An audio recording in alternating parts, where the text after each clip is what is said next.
La fonction que je vais vous expliquer aujourd'hui est une des plus puissantes d'Excel.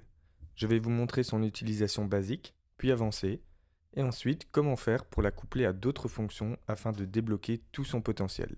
J'ai ici un petit tableau très simple avec le prénom de certains de mes élèves, leurs notes sur 20, et je vais devoir noter dans le statut s'ils ont réussi ou raté leur contrôle. La fonction ci permet de renvoyer une valeur en fonction de certaines conditions qu'on va imposer nous-mêmes. On va donc commencer avec un égal si et j'ouvre la parenthèse. Ici, on peut voir les différents arguments que demande la fonction. On a d'abord le test logique. C'est ici qu'on va poser notre condition. Par exemple, on va dire si la note est supérieure ou égale à 10, on va mettre que c'est réussi. Je vais donc sélectionner la note et je vais mettre supérieur ou égal. Donc sur Excel, ça se note comme ça, supérieur ou égal à 10. Alors point virgule, valeur si vraie. Donc qu'est-ce que la cellule va renvoyer si effectivement la condition est vraie? Eh bien on va renvoyer réussi. Et donc pour pouvoir noter un texte, on va mettre entre guillemets le texte. Je note donc réussi. Point virgule, valeur si fausse, on va mettre raté. Je rappelle, petit guillemet. J'appuie sur valider. Et on peut donc voir que comme je suis dans un tableau, on va bientôt voir comment on fait un tableau, eh bien ça s'applique directement à toutes mes cellules. Et donc là, on peut voir que ça a parfaitement fonctionné. Odile qui a obtenu 18 sur 20 a le statut réussi, tout comme Lucie et Cédric qui ont eu 12 et 14. Par contre, Tom et Bastien qui ont eu 9 et 4 sur 20 ont le statut raté. On peut donc voir que la référence est relative et donc elle se déplace avec la formule. Ici, c'était donc la fonction sous forme basique, vraiment le plus simple de ce que la fonction peut nous offrir. La fonction peut aussi permettre de mettre plusieurs critères afin de, comme vous pouvez le voir ici, afficher une mention en fonction de la note. On va donc demander que si la note est inférieure à 10, il soit noté raté. Si l'élève a obtenu entre 10 et 12, il soit noté satisfaisant. Si l'élève a noté de 12 à 16, il sera noté bien. Si l'élève a obtenu de 16 à 18, très bien. Et si l'élève a obtenu de 18 à 20, excellent. Ça va être très simple, vous allez voir. On va donc remettre notre fonction si. Là, on va pouvoir écrire notre première condition. Donc, si la note est inférieure, je vais mettre à 10. Point virgule. Donc, si c'est le cas, on va noter raté. Donc ça, c'est exactement ce qu'il est noté ici. Par contre, si ce n'est pas le cas, donc si c'est faux, si la personne a obtenu donc 10 ou plus, on va remettre une condition. Donc je vais pouvoir réécrire la fonction si. Et donc ici, je vais noter que si je reprends la note, elle est inférieure ou égale à 12, il est noté satisfaisant. Et donc ici, ce qui est très fort avec Excel, c'est qu'il va comprendre donc que si la note est inférieure à 10, il est noté raté.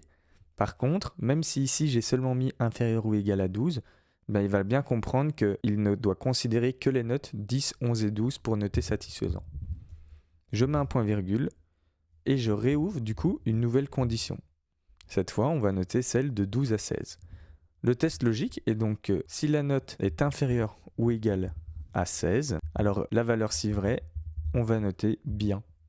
Et donc là, de nouveau, il va comprendre qu'il doit seulement sélectionner les valeurs 13, 14, 15 et 16 pour noter bien. Si c'est en dessous, il va noter satisfaisant ou raté. Donc, valeur si vraie, c'est fait, point virgule.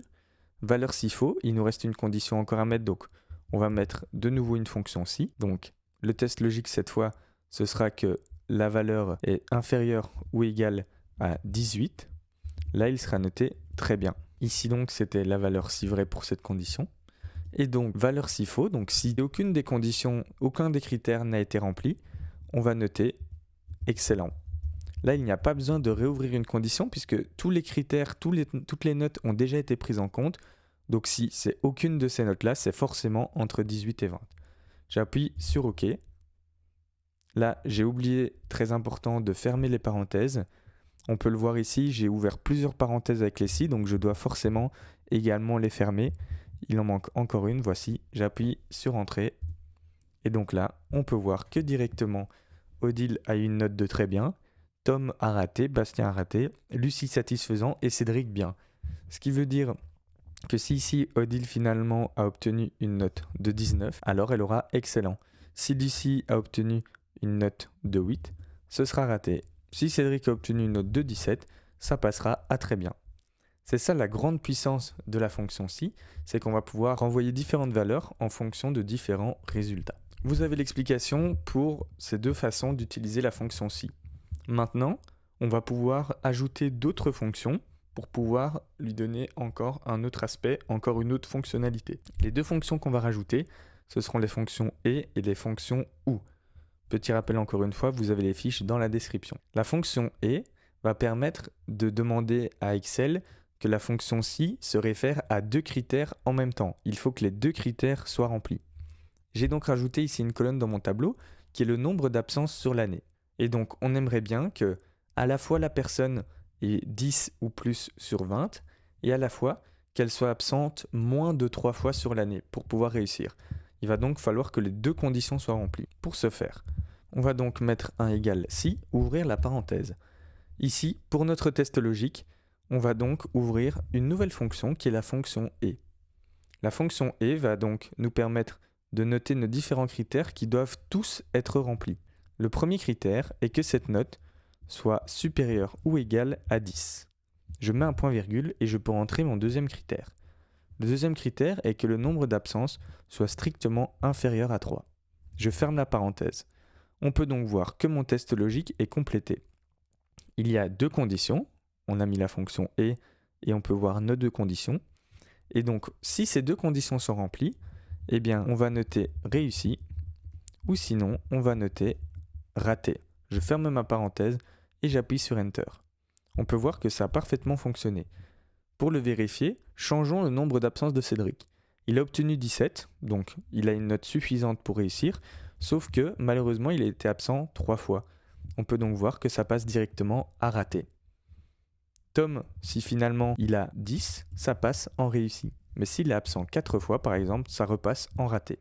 Dans le même style, on a la fonction OU, qui au lieu de demander que tous les critères soient remplis, va demander que au moins un des critères soit rempli. Ça veut dire que par exemple, pour réussir, ce ne sera pas spécialement juste en fonction de la note, mais aussi en fonction du nombre d'absences, mais différemment de la fonction et. On va demander qu'il faut soit que l'élève ait 10 ou plus sur 20, ou soit qu'il ait été absent moins de 3 fois. Je réouvre ma parenthèse, et pour mon test logique, je note cette fois la fonction OU. Je remets mes deux critères, exactement comme pour la fonction et, donc je vais demander que soit cette note soit supérieure ou égale à 10, ou soit, deuxième critère, que ce nombre d'absences soit strictement inférieur à 3. Je ferme ma parenthèse, et donc, si une des deux conditions est remplie, je mets réussi. Si aucune des deux conditions n'est remplie, je mets raté. Je ferme ma parenthèse et j'appuie sur Enter.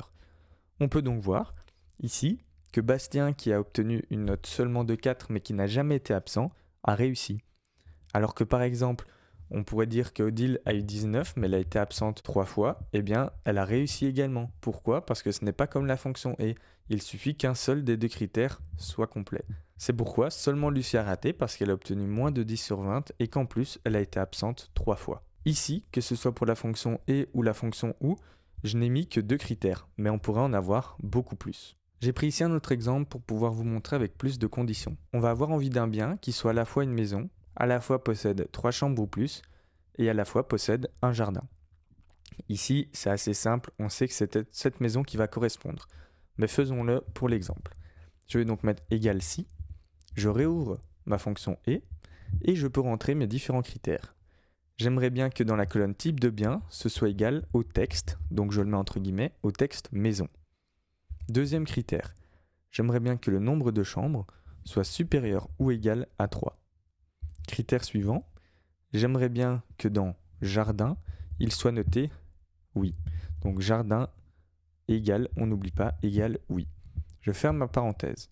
Si c'est le cas, on va noter correspond. Si ce n'est pas le cas, ne correspond pas. Je ferme ma parenthèse et j'appuie sur Entrée. Je vais agrandir ma colonne. On peut donc voir, comme on avait dit, que uniquement la première maison correspond. Faisons la même chose avec la fonction OU. On va vouloir que soit ce soit une maison, soit qu'il y ait 3 chambres ou moins, ou soit qu'il y ait un jardin. Je vais donc retourner ici égale si. Et mon test logique, cette fois j'ouvre un ou. Donc soit le type de bien est égal à maison, soit le nombre de chambres est inférieur ou égal à 3, ou soit jardin égale oui. Je ferme ma parenthèse. Si c'est le cas, alors on va écrire correspond. Si ce n'est pas le cas, on va écrire ne correspond pas. Je ferme ma parenthèse et j'appuie sur Entrée. On peut donc voir que tous correspondent. Pourquoi ? Parce qu'ici, il y a à la fois une maison, à la fois 3 chambres ou moins et à la fois un jardin.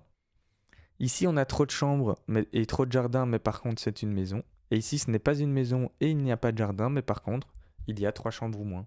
C'est vraiment des fonctions qui vont pouvoir parfaitement se lier et se mettre ensemble pour créer de puissantes formules.